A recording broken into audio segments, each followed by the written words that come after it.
Hello, I am Matthias Scharer from Steute Technologies. Today, using our extreme heavy-duty emergency pull wire switch ZS92S, I would like to show you how an emergency pull wire switch is correctly installed.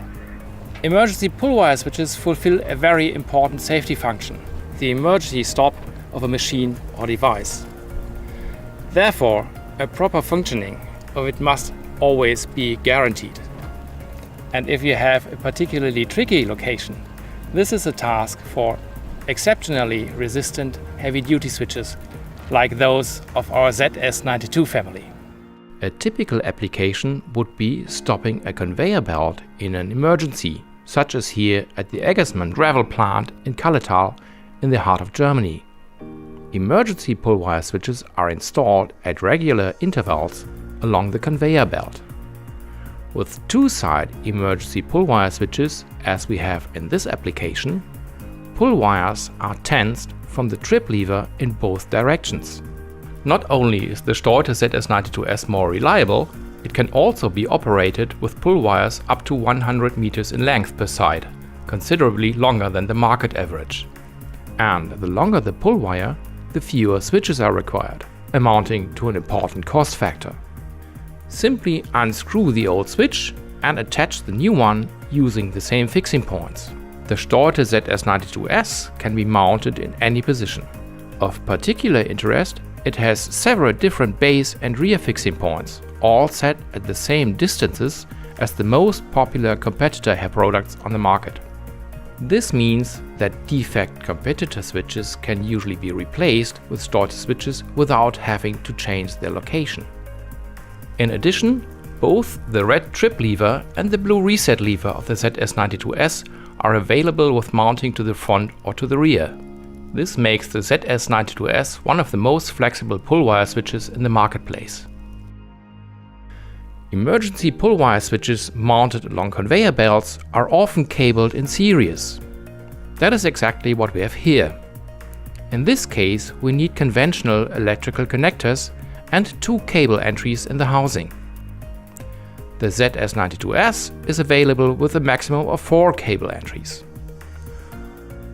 Alternatively, there's also a variant ready for connection with a dual-line safe module, making the electrical connection a matter of seconds. Emergency pull wire switches have to react to two different things. Firstly, they must of course react to a pull on the wire to stop the machine. Secondly, they must react if the state of a pull wire is not as it should be. If one of the wires should become loose or even come away altogether, the machine must also stop. For this monitoring function, the pull wires are fitted at both ends with compensation springs. Both wires are hooked into the red trip lever in a pre-tension state. The pre-tensioning must be equal on both sides so that the trip lever is exactly central when at rest.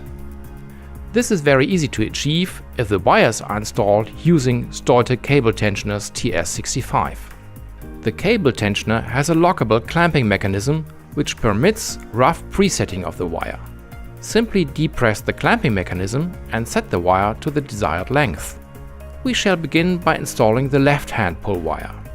To do this, we move the trip lever to the right and adjust the pull wire so that the hook of the tensioner can just be hung into the trip lever when the compensation spring is extended as far as it will go.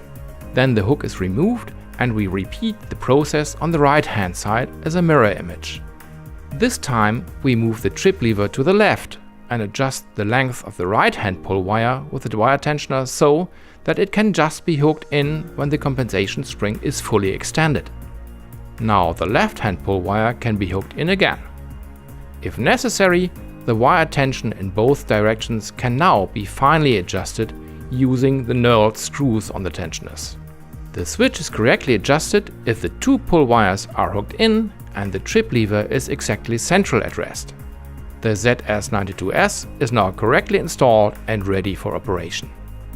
If a wire is now pulled in an emergency situation, the compensation spring on the other side gives and the belt is stopped. Let us now test the monitoring function.